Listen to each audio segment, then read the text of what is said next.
The Bible Study Podcast, episode 210. The Bible Study Podcast today continues the study of wilderness.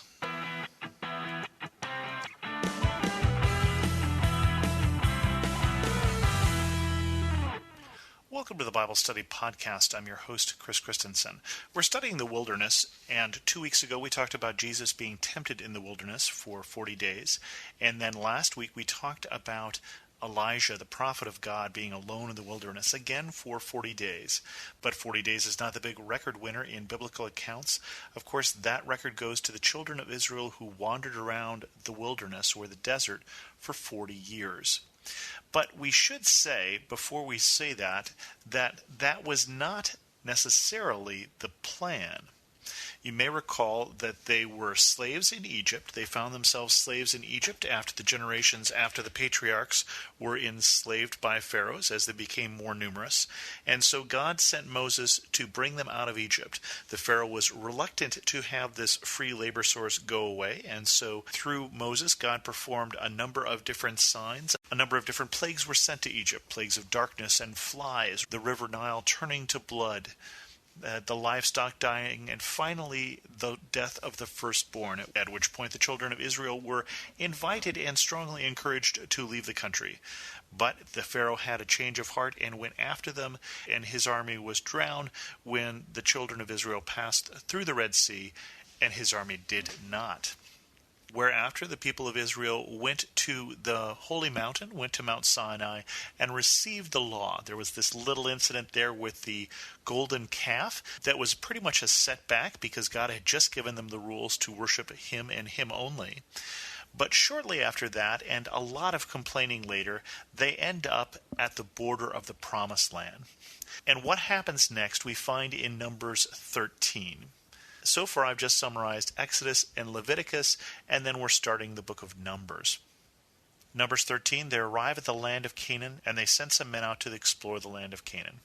The Lord said to Moses, "Send some men to explore the land of Canaan, which I am giving to the Israelites. From each ancestral tribe send one of its leaders." So at the Lord's command, Moses sent out from the desert of Paran. All of them were leaders of the Israelites. Their names were from the tribe of Reuben, Sammua, son of Zakur, from the tribe of Simeon, Shaphat, son of Hori, from the tribe of Judah, Caleb, the son of Jephunneh, from the tribe of Issachar, Igal, the son of Joseph, from the tribe of Ephraim, Hoshea, the son of Nun, from the tribe of Benjamin, Palti, the son of Ruphu, from the tribe of Zebulun, Gadiel, the son of Sodi, from the tribe of Manasseh, a tribe of Joseph, Gadi, the son of Susi, from the tribe of Dan, Ameliel, son of Gemali, from the tribe of Asher, Shether, son of Michael, from the tribe of Naphtali, Nabi, the son of Vosphi, from the tribe of Gad, Guiel, the son of Maki.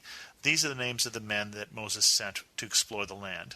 Moses gave Hoshea, the son of Nun, the name Joshua.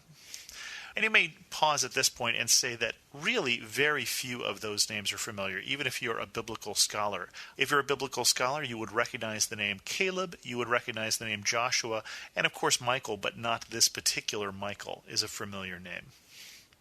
When Moses sent them to explore Canaan, he said, "Go up through the Negev and on to the hill country. See what the land is like, and whether the people who live there are strong or weak, few or many. What kind of land do they live in? Is it good or bad? What kind of towns do they live in? Are they unwalled or fortified? How is the soil? Is it fertile or poor? Are there trees in it or not? Do your best to bring back some of the fruit of the land." It was the season of the first ripe grapes. So they went up and explored the land from the desert of Zin as far as Rehob toward Lebo Hamath. They went up through the Negev and came to Hebron, where Ahiman, Sheshai, and Talmai, the descendants of Anak, lived. Hebron was built 7 years before Zoan in Egypt. When they reached the valley of Eshcol, they cut off a branch bearing a single cluster of grapes. 2 of them carried it back on a pole between them, along with some pomegranates and figs. The place was called the Valley of Eshcol because of the cluster of grapes the Israelites cut off. At the end of 40 days, they returned from exploring the land. Now, it's interesting to note here that this is another 40. In this case, though, it's not a 40 days in the wilderness, as we studied with Jesus, or a 40 days in the wilderness, as we talked about with Elijah, but this is actually coming out of the wilderness, they spend 40 days in this land of plenty, in this land that is the promised land, and they bring back some of the fruit of the land. And remember that although we don't recognize the names of these 12 spies, these 12 leaders who are sent in, they are described as that. They are described as the leaders of the Israelites. And here's their report. They came back to Moses and Aaron and the whole Israelite community at Kadesh in the desert of Paran. They took a report to them in the whole assembly and showed them the fruit of the land. They gave Moses this account. We went into the land to which you sent us, and it does flow with milk and honey. Here is the fruit. But the people who live there are powerful, and the cities are fortified and very large. We even saw descendants of Anak there. The Amalekites live in the Negev, the Hittites, Jebusites, and Amorites live in the hill country, and the Canaanites live near the sea along the Jordan. Then Caleb silenced the people before Moses and said, We should go up and take possession of the land, for we can certainly do it. But the men who had gone up with him said, We can't attack those people. They are stronger than we are. And they spread among the Israelites a bad report about the land they had explored. They said, The land we explored devours those living in it. All the people we saw there are of great size. We saw the Nephilim there, the descendants of Anak come from Nephilim. We seemed like grasshoppers in our own eyes, and we looked the same to them. So we've been wandering in the desert. The desert in this case being the passage from slavery to freedom, from bondage to promise. They finally got here on the border of the promised land. They finally got where God has sent them. They finally got to what God is giving them, and they are afraid. 10 of the 12 spies come back and say, the people are too big, the cities are too strong. Now, I don't know if you know your history of the area, but at the time, none of those people would be stronger than Egypt. So the people here have already forgotten what God has done to Egypt, because Egypt would be at this time stronger than any one of these tribes that they name, who they look at and say we are grasshoppers in our own eyes compared to them. We look that way to us, and we seemed the same to them. So Caleb says, but it doesn't really matter. If God basically wants them to take this land, they will take this land. Have they forgotten what God has done? They have been wandering in the desert, fed by miraculous food, the manna that drops from heaven. They have received water when there was no water, when Moses is instructed to hit a rock and water will come out, or to speak to the rock and water will come out. When they complained that they lacked food, they were given birds of the air that came until they ate so much that they were sick. God has taken care of them, and time and time and time again, they keep looking back to Egypt and saying, were there not enough graves in Egypt that you couldn't have left us there? And they do that again. They rebel here in Numbers 14. That night, all the members of the community raised their voices and wept aloud. All the Israelites grumbled against Moses and Aaron, and the whole assembly said to them, if only we had died in Egypt, or in this wilderness. Why is the Lord bringing us to this land only to let us fall by the sword? Our wives and our children will be taken as plunder. Won't it be better for us to go back to Egypt? And they said to each other, we should choose a leader and go back to Egypt.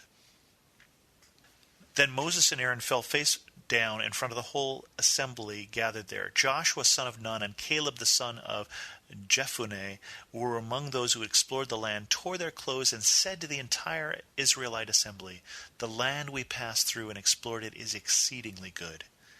If the Lord is pleased with us, he will lead us into that land, a land flowing with milk and honey, and will give it to us.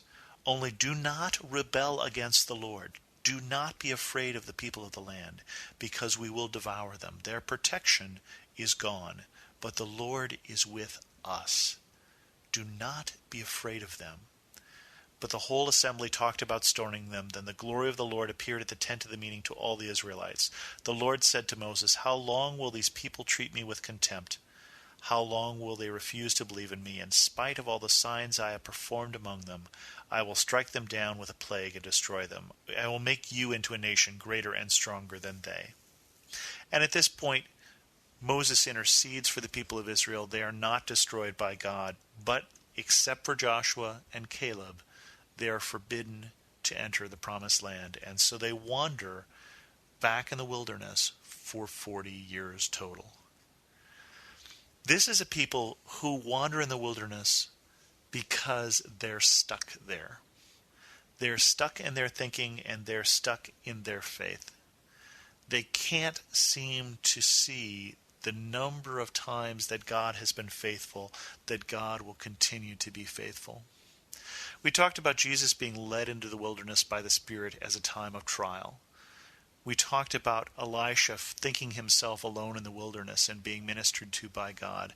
There are also wildernesses of our own creation, of our own lack of faith.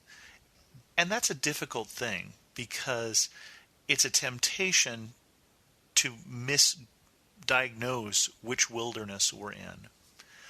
But if we have faith in God, Caleb and Joshua, who had faith in God, were brought out of this wilderness and into this land of milk and honey, because they saw that God had been faithful to them even into the wilderness, and that God would continue to be faithful. And I think one lasting thing we need to remember is that God is faithful even in the times that are difficult, even in the times where it seems like we are in the middle of wilderness. With that, we're going to end this episode of the Bible Study Podcast. If you have any questions, feel free to send an email to host@thebiblestudypodcast.com or leave a comment on this episode at thebiblestudypodcast.com. And as always, thanks so much for listening.